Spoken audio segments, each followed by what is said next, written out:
वो अल्लाह का वली नहीं हो सकता है, वो पीर नहीं हो सकता है। खिलाफ शरअ काम करे वो पीर नहीं है। पीर तो ऐसा है कि जो मस्तान सा बाबा हो, आराम फरमा कब्र में है, मगर अमानत देने के लिए मौलाना नूरुद्दीन साहब को ढूंढा जा रहा है। अब ये बात अल्लामा नूरुद्दीन साहब जाने, अमानत थी उनकी, पहुंचना था इनके पास, बीच में करने वाले फुर्द करने लगे। जब अमानत में खयानत करने की बात आई तो उस अमानत की तहफ्फुज़ देने के लिए जिसे लोग मुर्दा कहते हैं वो जिंदा है। सुभान अल्लाह। जो लोग मुर्दा कह रहे हैं वो जिंदा, अरे जो मरने के बाद जिंदा हो तो तुम्हें क्या हक पहुंचता है कि कुल्लु नफ्सिन ज़ाइक़तुल मौत पढ़ के तुम हर एक को मुर्दा कह दो? क्यों ले बाबू? अच्छा हज़रत कुरान के मफ़हूम भी लोगों ने समझाया। नफ्सिन ज़ाइक़तुल मौत, हर जानदार को मौत का मजा चखना है। ये कुरान तो नहीं कहा कि मर जाना है तो मर के सड़ जाना है, चखना है। और चखना कैसा कि चखने के बाद जब शरीयत में रोजा नहीं टूटता। अब उलमा की तवज्जो, अगर उलमा हाजिर है, मेरी माँ बहनें भी हैं, सुने, BBC लंदन जारी न रखें, मोबाइल में बात न करें। अगर किसी का शौहर तल्ख मिजाज हो, रमजान शरीफ का मुकद्दस रोजा चल रहा हो, थके मांदा शौहर आता है, जलाल बरसने लगता है, तुमने सालन में नमक तेज कर दिया, आज गाजी मुरी में, चना मुरी में इस कदर मसाला, इस कदर नमक दे दिया, आज इसको चटपटा के मेरा पसीना निकलने लगा, तो पूछिए उलमा बताएंगे शरीयत ने इजाजत दी है, ए बीबियो शौहर तेरा नाराज ना हो, अगर शौहर तेरा राजी है तो खुदा राजी, शौहर तेरा राजी है तो मुस्तफा राजी, शौहर तेरा सनम ही नहीं, खुदा के बाद अगर किसी को सजदा रवा होता तो फिर हुक्म होता औरतों अपने शौहरों को सजदा करो, इस कदर मकाम तेरे शौहर का है। तो फिर शरीयत इस्लामिया ने आपको छूट दी है कि तुम नमक चखने के लिए जुबान पर रखो, हलक से ना उतारो। उलमा की तवज्जो, अगर उलमा जानते हो तो मेरा साथ दें।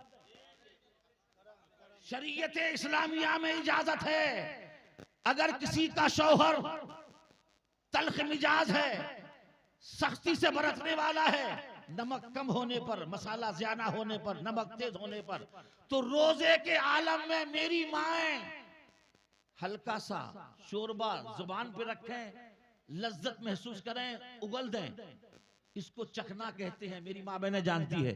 तो क्या रोजा टूट जाएगा? रोजा तब टूटता है जब वो शय हलक से नीचे उतरे। सुबह से लेकर शाम तक ना खाने ना पीने, बीवी से दूर रहने का नाम।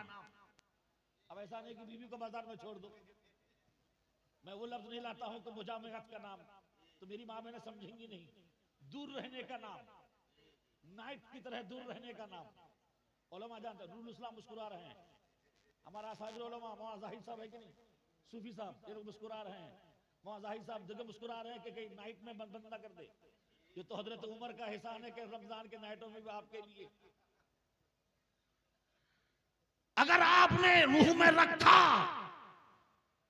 चख लिया, हलक से ना उतारा, रोजा नहीं टूटेगा। तो फिर कुरान ने ये तो नहीं कहा मर जाना है, सड़ जाना है, कुरान ने कहा मौत का मजा चखना है। तो जिस तरह इंसान में अगर किसी का शौहर बदमिजा है, तल्ख और कड़वी बातें करता है, सख्त दिल का है, अगर माँ बहनों को शरीयत ने इजाजत दी है कि तुम हल्का सा जुबान पे चख करके कुल्ली कर दो, उगल दो, हलक से ना उतारो, ये चखना है, रोजा नहीं टूटता। तो कुरान ने भी कहा मौत का मजा चखना है। उसका मतलब क्या है कि मौत के बाद फिर ये जिंदा। चखने का नाम मर जाना नहीं, चखने का नाम सड़ जाना नहीं, चखने का नाम हमेशा मर के पड़ा रहना नहीं। चखने का नाम यह है कि जिस तरह से रोजे के आलम में चखने से रोजा नहीं टूटता, इसी तरह से रूह जब जिस्म को छोड़ देती है तो इंसान मर नहीं गया, इसलिए कि रूह आलम में अरवा में भी जिंदा थी, आलम में बतन में माँ के पेट में भी जिंदा है। जब आप मर गए हैं तब भी जिंदा है, अगर जिंदा नहीं है तो फिर कुरान हदीस में क्यों मुस्तफा ने फरमाया कि जब तुम कब्रिस्तान जाओ, अल्लाह वालों के मजार पे आओ, तो सबसे पहले उन्हें सलाम करो। सलाम करने का मतलब है कि वो जिंदा है। कह दो सुभान अल्लाह। हमारे उलमा जब जिंदा, तुम्हारे माँ बाप जब जिंदा, तो फिर अल्लाह वाले नबी के घराने वाले क्यों नहीं जिंदा? मालूम ये हुआ कि जब अपने घर वाले जिंदा हैं तभी तो कब्रिस्तान जाते हो, कांधे पे लेके जाते हो, उठा करके लेके जाते हो, और जब पहुंचते हो तो फिर हर जुमेरात को, जुमा को, शबे बरत को किसी को मिट्टी लोग लेके जाते हो, तब जाके अपने माँ बाप की कब्र पर फातिहा पढ़ते हो। अगर जल ही गया होता, मर ही गया होता, सड़ गया होता, तो फिर आप जाते क्यों?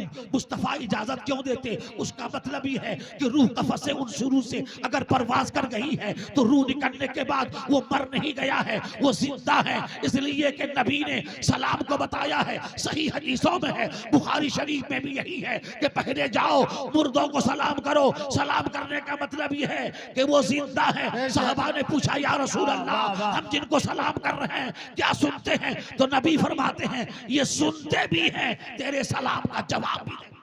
नारे तकबीर, और आवाज से दिल खोल के जवाब दे। नारे तकबीर, नारे रिसालत, नारे हैदरी, मजहबे इस्लाम, मजहबे इस्लाम, मसलके आला हजरत फैजाने औलियाए किराम। नारे तकबीर, नारे रिसालत। माशाअल्लाह, बहुत अच्छा। मेरे अजीज, मेरे प्यारे, इनकी जिंदगी को समझना है। सुभान अल्लाह। तो फिर गरीब नवाज से पूछ लो कैसे जिंदा है ये, और मकाम क्या है। और कुछ लोग कहते हैं साहब पीर मुरीदी की कोई जरूरत नहीं, अल्लाह काफी है। तो कल कहेंगे बीवी की भी कोई जरूरत नहीं, अल्लाह काफी है। जिस तरह अपने माल की हिफाजत के लिए बैंक बैलेंस करते हो, LIC करते हो ताकि माल महफूज रहे, इन मालों से सबसे अफजल, आला, बेहतर हमारा ईमान है, हमारा अकीदा है। ईमान और अकीदे को तहफ्फुज देने के लिए किसी पीरे कामिल के हाथ पर हाथ देना जरूरी, वरना फिर हजरते ख्वाजाए खाजगा जो गैर मुनकसिम भारत के वो राजा हैं, आज का प्राइम मिनिस्टर सिर्फ भारत का राजा है, श्रीलंका का नहीं है, पाकिस्तान का नहीं है, अफगानिस्तान का नहीं है। ये बंटवारे हमने किया है, लकीरें हमने खींची है, मगर जिस गरीब नवाज ने हमें ईमान की दौलत दी है, कलमा पढ़ाया है, वो मेरा गरीब नवाज गैर मुनकसिम कुछ भारत का वो राजा है। इसलिए हम उन्हें वो राजा मानते हैं कि उन्होंने जब हमें बसाया है तो अब हमें फिक्र करने की जरूरत नहीं। जितनी भी नित नए हरबे इस्तेमाल करें वो हमें और आपको भगा नहीं सकता, क्योंकि हम ख्वाजा के बसाए हुए माल हैं। जिसका माल होता है वो माल की हिफाजत करना अच्छी तरह जानता है, मगर आप भी तो ख्वाजा के वाकई सच्चे वफादार बन जाओ। मैं यही से बात की आगाज करता हूँ कि जो लोग कहते हैं अल्लाह वासे मिलता नहीं, कोई और इमाम नहीं, इमाम इश्क मोहब्बत, दरियाए रहमत, इश्क के मुफ्ती फाजिले बरेलवी फरमाते हैं, अल्लाह वालों पर इल्जाम न रखो, अपने ऊपर इल्जाम रखो। आए हो मस्तान शाह के उर्स में, मेला देख रहे हो, कैसे मुराद पूरी होगी। गए हो अजमेर मोहल्ला, घूम रहे हो अजमेर के बाजार, आना सागर में चहलकदमी हो रही है और कहते हो ख्वाजा मुरादें पूरी कर लें। नहीं नहीं, हजरत ख्वाजाए गरीब नवाज ने भी अपने मलफूजात पर तहरीर फरमाया कि जो लोग औलिया पर इल्जाम रखते हैं वो गलत है। तुम दिल से मांग के देखो, जब मांगने के लिए आओ तो मस्जिद शाहजहानी है, पहले कुछ नमाजें पढ़ लो। मस्जिद औलिया है, पहले कुछ सजदे कर लो। मस्जिद सद्दनी है, पहले रुकू कर लो, कुछ कुरान के पारे पढ़ लो, दुरूद के गुलदस्ते सजा लो, फिर मेरी बारगाह में आओ, दुआ मांगो। तो बरेली के इमाम कहते हैं कि मुख्तलिफ मकामात है जहां दुआ कबूल होती है। ऐ हिंदुस्तान के गरीब मुसलमान, अगर तुम्हारी दुआ कहीं कबूल ना हो तो अजमेर मुअल्ला आ जाना, तुम्हारी दुआ कबूल हो जाए। नारे तकबीर, नारे रिसालत, नारे हैदरी, फैजाने सरकार गरीब नवाज, फैजाने सरकार गरीब नवाज, उर्से मुबारक। सुभान अल्लाह, सुभान अल्लाह। कौन कहता है अल्लाह वालों से नहीं मिलता? कौन कहता है गरीब नवाज की चौखट पे दुआएं कबूल नहीं होती, मगर मांगने का तरीका नहीं आता। हमारे अंदर खुशू नहीं, हमारे अंदर मोहब्बत नहीं, हमारे अंदर रुकू सुजूद के रहमतों के दरिया नहीं। हम मस्जिदों में जाकर के सो तो जाते हैं मगर नमाज नहीं पढ़ते। गरीब नवाज जो शय लेके आए हैं, इन बुजुर्गों की बारगाह से जो चीजें मिलती हैं उनको सजा के ले जाइए, दुआ जरूर कबूल होगी। बात आ गई है तो बात अर्ज कर दो। औरंगजेब का जमाना है, एक नाबीना गरीब नवाज के आस्थाने पे आग की भीख मांग रहा है। तारीख बताती है 21 साल भीख मांगते हुए हो गए। 21 साल तक वो आग का अंधा एक नाबीना गरीब नवाज से कहता था, ए गरीब नवाज मुझे आंखों की बीनाई दे दे, आंखों की रोशनी दे दे, मुझे आंख वाला बना दे, मैं कायनात का नजारा कर सकूं, आपका हसीन गुंबद देख सकूं। उन्हीं दरमियान जनाबे औरंगजेब आलमगीर, ये वो मुगल दरबार का बादशाह है जो सुबह शाम अल्लाह की इबादतों में रहता था, मस्जिदों मिंबर की मेहराबों की जीनत बना करता था।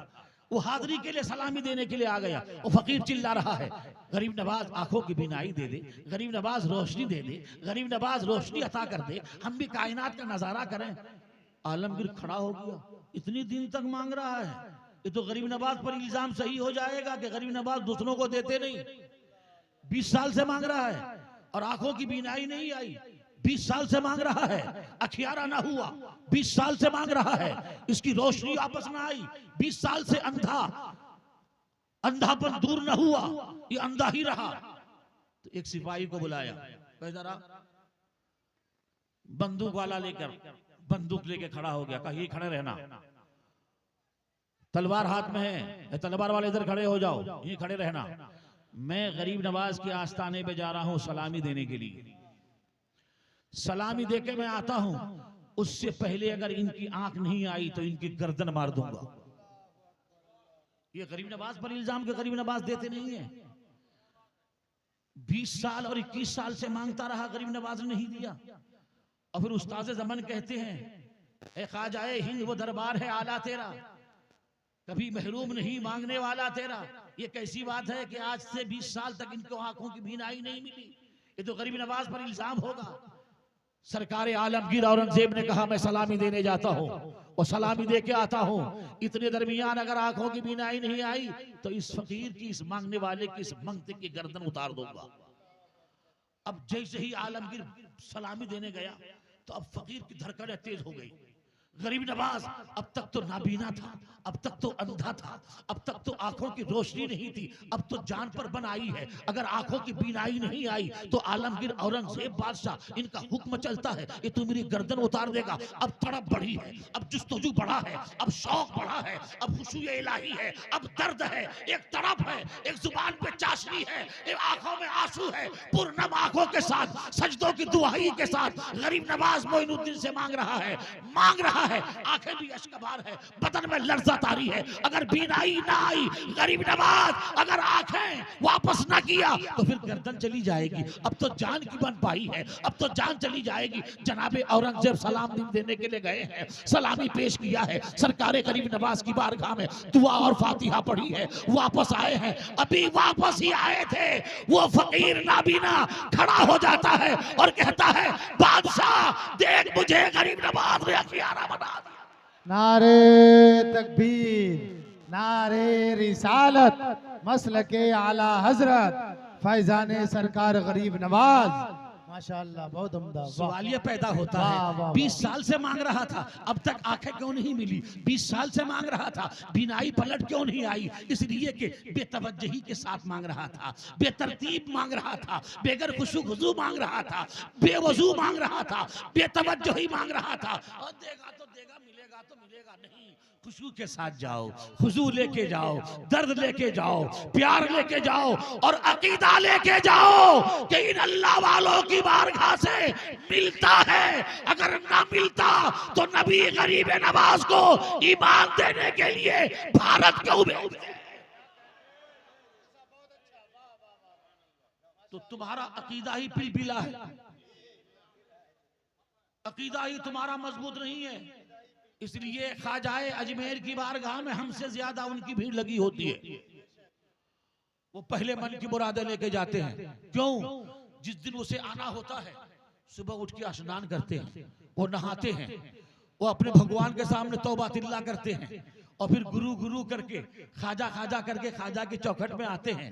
खाजा भी अल्लाह की मखलूक समझ करके, क्योंकि ये मखलूक की खुदाबंदी है, चाहे वो ईमान कबूल करे ना करे, इसलिए कि अल्लाह ईमान वालों को भी दे रहा है, बेईमानों को भी दे रहा है। नहीं देख रहे हो भारत के सरजमीन पर जितने बेईमान है, आज सब तरफ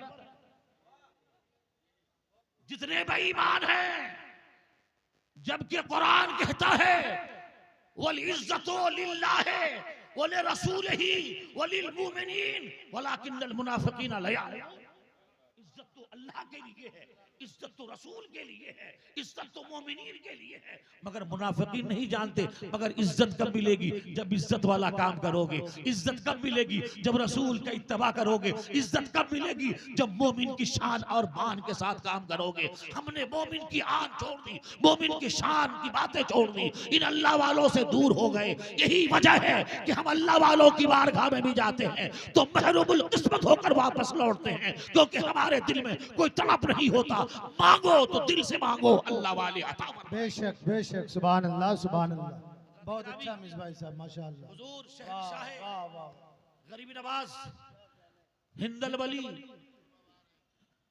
अच्छा, मेरा मस्तान आ रहा है, मस्तान के साथ कोई और आ रहे हैं? जी असद भाई भी आ रहे हैं, माशाअल्लाह। नौजवान इस्तकबाल करें, नारे तकबीर और आवाज से नारे तकबीर, नारे रिसालत, नारे हैदरी, मसलके आला हजरत, शायर अहले सुन्नत जनाबे बड़े भाई असद इकबाल साहब कलकत्तवी। नारे तकबीर, नारे रिसालत। बहुत अच्छा, इत्मीनानो सुकून के साथ तशरीफ रखें। अंदलिबे रिसालत हजरत जनाबे माशाअल्लाह मौलाना माशाअल्लाह, सुभान जनाबे असद भाई कलकत्तवी भी हाजिर आए हैं और बैरूनी खतीब में जो बंगला जुबान में खिताब करेंगे, आपके माफी जमीर की अदायगी के साथ जिस जुबान में आप जानते हैं उस जुबान में खिताब करेंगे। वो खतीब ज़ीशान स्टेज पर जलवगर हो चुके हैं, लेकिन हमें एहसास है कि आप अल्हम्दुलिल्लाह बंगला भी समझते हैं, उर्दू भी समझते हैं, इंग्लिश भी समझते हैं और अरबी भी समझते हैं। ये अरबी भी समझते हैं, इसलिए आप अमन सुकून के साथ बैठ जाइए। मैं अपनी तकरीर को, अपने गुफ्तगू को समेटने की कोशिश कर रहा हूं इस पैगाम के साथ कि इन अल्लाह वालों की बारगाह से गरीबों से मदद करना, गरीबों से प्यार करना, ये सबक मिलता है। आप हजरात इन अल्लाह वालों की बारगाह से ये पैगाम लेके जाइए कि मजहब इस्लाम गरीबों से प्यार करने का सलीका भी बताता है। तुम्हारे मोहल्ले में एक गरीब बच्ची की शादी नहीं हो रही है तो सिर्फ मस्जिद के इमाम की जिम्मेदारी नहीं है, तुम जैसे मालदारों की भी जिम्मेदारी है, तुम जैसे रऊसा की भी जिम्मेदारी है, तुम जैसे अमीरों की भी जिम्मेदारी है कि उस गरीब बच्ची की शादी में कमा हाथ बटाए। ये सबक इन्हीं अल्लाह वालों की बारगाह से मिलता है। और मैं मदीने की एक तारीखी बात बताता हूं। मुस्तफा जाने रहमत की बारगाह में एक 8-10 साल का बच्चा रोता हुआ आता है और रोते हुए आकर कहता है, मैं सबसे पहले अपने चाचा के पास गया था, मेरा चाचा बेदीन है मगर मेरा बाप का भाई तो है। माँ के तन में कपड़ा नहीं है, माँ के बदन का कपड़ा फटा हुआ है, रेजा रेजा हो चुका है, माँ मफलूकुल हाली की जिंदगी गुजार रही है, मैं एक इकलौता बेटा हूँ, बाप का साया उठ चुका है। ऐसे आलम में मैंने चचा से भीख मांगने गया था मगर मेरे चचा ने धुतकार के भगा। आप जैसे चचा ऐसे ना बने। अगर भाई का इंतकाल हो गया है तो भतीजे की मदद करें, भतीजियों की शादी की जरूरत